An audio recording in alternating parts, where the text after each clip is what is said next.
In the realm of grace, where time had no meaning and creation was in constant motion, the entities, celestial beings of immeasurable power, existed in harmony. The source of their existence, their magic, and the fabric of the cosmos itself was essence, a primordial energy that flowed from it, the creator of entities and all that is. The essence was infinite, meant to sustain life, creation, and the balance of all things. Among the entities, there were three dominant factions, each with its own philosophy on the nature of essence: Muchi, Kengi, and Gomen. The Muchi were the most abstract, embodying the energy of potential and inertia. They reveled in the creation of raw materials and the maintenance of cosmic stasis, content with existence as it was. The Kengi believed in the delicate balance of creation and destruction, advocating for careful, deliberate actions that maintained the equilibrium of the cosmos. They served as the guardians of the sacred balance, ensuring that no force tipped the scales too far in any direction. Then there was the Gomen. Proud, cunning, and ambitious, the Gomen viewed themselves as the masters of creation. They believed that destruction was an integral part of progress, that true creation could only occur through dismantling the old to make way for the new. The Gomen were known for their terrifying, powerful constructs, weapons, and beings that roamed across the universe, shaping existence with sheer force. Over time, their thirst for power grew, and they began to desire more essence than what was granted by it. As the Gomen's hunger for power expanded, they grew increasingly impatient with the balance enforced by the Kengi and the passive indifference of the Muchi. To the Gomen, the restrictions on their access to essence were an affront to their superiority. They saw the Kengi as weak, too constrained by their rules, and the Muchi as idle and undeserving of the abundant essence they hoarded. After millennia of tension, the breaking point came with the taboo, the act of divine betrayal that would send shockwaves across the cosmos. Without warning, the Gomen struck against the Muchi, feeding upon their pure, untouched essence in an act of deistic cannibalism. This act of raw consumption gave the Gomen unparalleled power, as they absorbed the lifeblood of their fellow entities. The balance of the cosmos was shattered, and in that moment, a war began that would last for 10 millennia. The Kengi, horrified by the Gomen's violation of the natural order, banished the Gomen responsible for the taboo to the void, the realm of nothing, a desolate plain where essence could not flow. However, this punishment only fueled the Gomen's rage. With their newly weaponized essence, the Gomen waged a brutal campaign against the Kengi, seeking to strip them of their essence and reduce them to mere remnants of their former selves. Thus began the 10 Millennia War, a catastrophic conflict that saw the death and banishment of countless entities. The cosmos itself trembled as the Gomen unleashed their destructive might. Stars were extinguished, planets were torn asunder, and the very fabric of creation was strained. Over time, the Gomen's relentless pursuit of domination proved successful, and after a bloody yin of battle, they emerged victorious. The Kengi, though still existent, were forced into servitude, bound by their own commitment to maintaining balance, even under their oppressors. In the twilight of their defeat, hope flickered for the Kengi. From within their ranks emerged an entity of great wisdom and resilience, Nadir, a being known for her mastery of creation and innovation. Nadir could not bear to see her people enslaved, their purpose twisted by the Gomen's insatiable greed. With a heart full of defiance, she proposed a daring challenge, a contest of creation, to the most powerful of the Gomen, the legendary Zenith. Zenith was the mightiest of his kind, a being of unparalleled destructive power. He had forged countless tools of ruin, his very name synonymous with devastation. Yet Nadir, undeterred by his reputation, wagered that creation could outlast destruction. She offered him a choice. Should she win the contest, the Kengi would be freed. Should she lose, the Kengi would be bound to the Gomen's will for eternity. Intrigued by her audacity and confident in his superiority, Zenith accepted. What followed was a contest unlike any other, a century-long battle of wills and creation, where both competitors sought to outdo one another in the forging of worlds, life, and power. As the contest wore on, something unexpected began to unfold.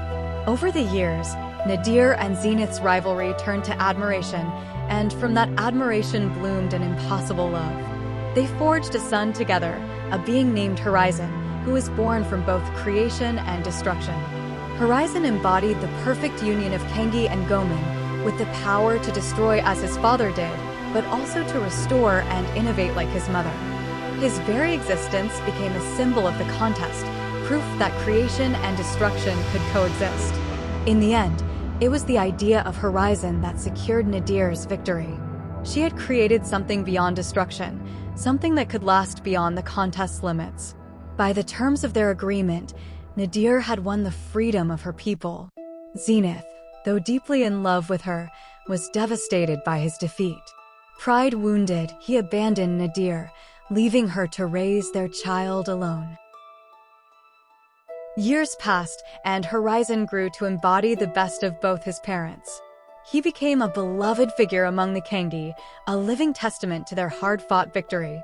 However, Zenith, who had kept a distant watch over his son, began to covet Horizon's power. He saw in him the key to reclaiming his lost glory. If he could control Horizon, he could rise once again to supremacy among the Gomen. One fateful day, Zenith returned. He came to Nadir's home, demanding that she hand over their son. Nadir, who had foreseen this moment, refused. She knew that Zenith's ambitions would bring war once again, and she offered herself in exchange for her son's freedom.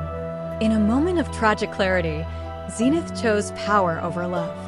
He embraced Nadir as though accepting her sacrifice, but in that embrace, he stabbed her with a dagger forged from the darkest essence, a weapon designed to kill entities.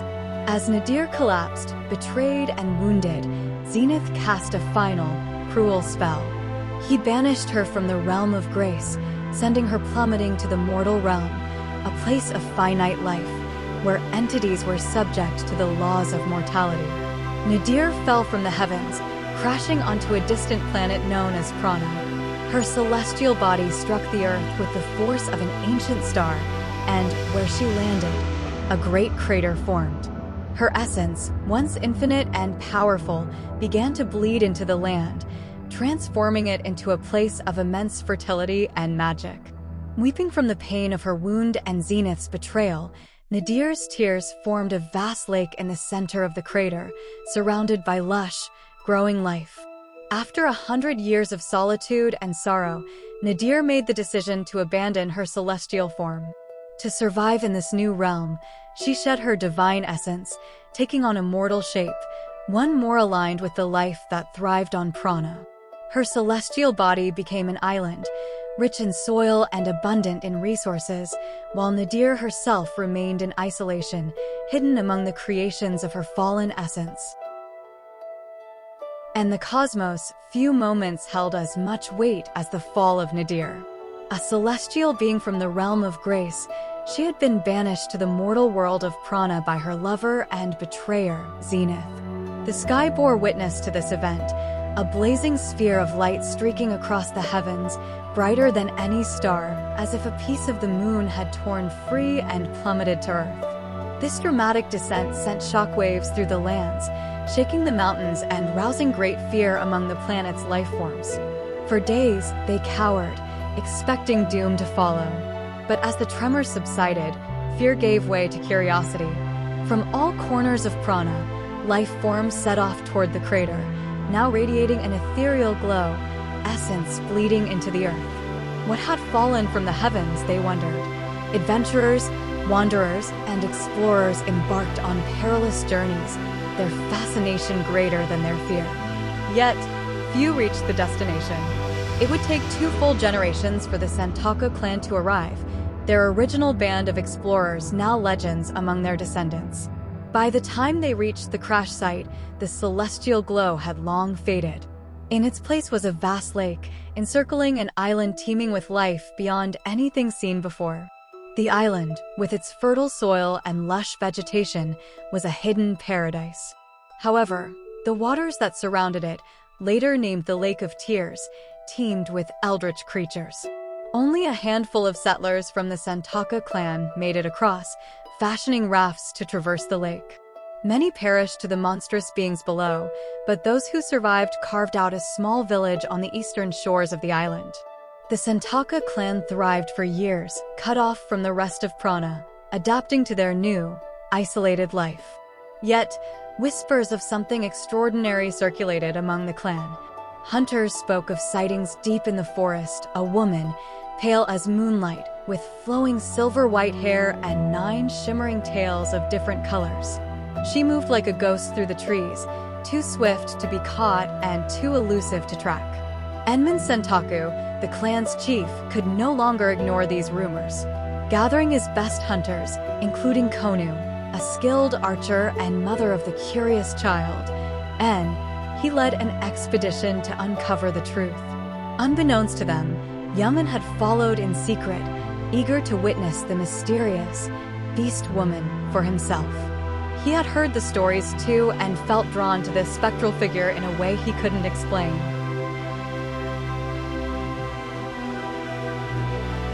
For 3 days, Enman's party trekked deeper into the island, through forests thick with ancient trees and new dangers.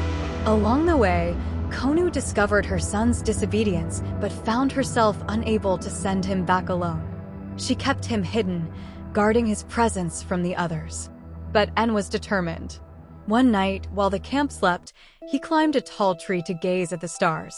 As he peered through the branches, he saw her, the woman bathing in a river below, her form illuminated by the moonlight. En's curiosity outweighed his fear, and he crept closer. Before he could reach the riverbank, however, she vanished as if she had sensed his approach. The boy was enchanted. The following days were spent seeking the woman again, with En returning to his mother each night with tales of his discoveries. Eventually, Konu relayed the boy's stories to Enman, who led the hunters through a narrow mountain pass. After a treacherous journey, they found themselves standing before a mighty waterfall that concealed an entrance to a hidden valley.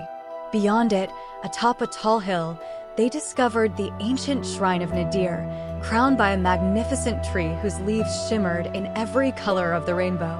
There, at the foot of the tree, sat Nadir, the exiled celestial who had once bled essence into the earth. Her long exile had made her wary but patient. She watched the hunters approach, bows drawn, swords unsheathed.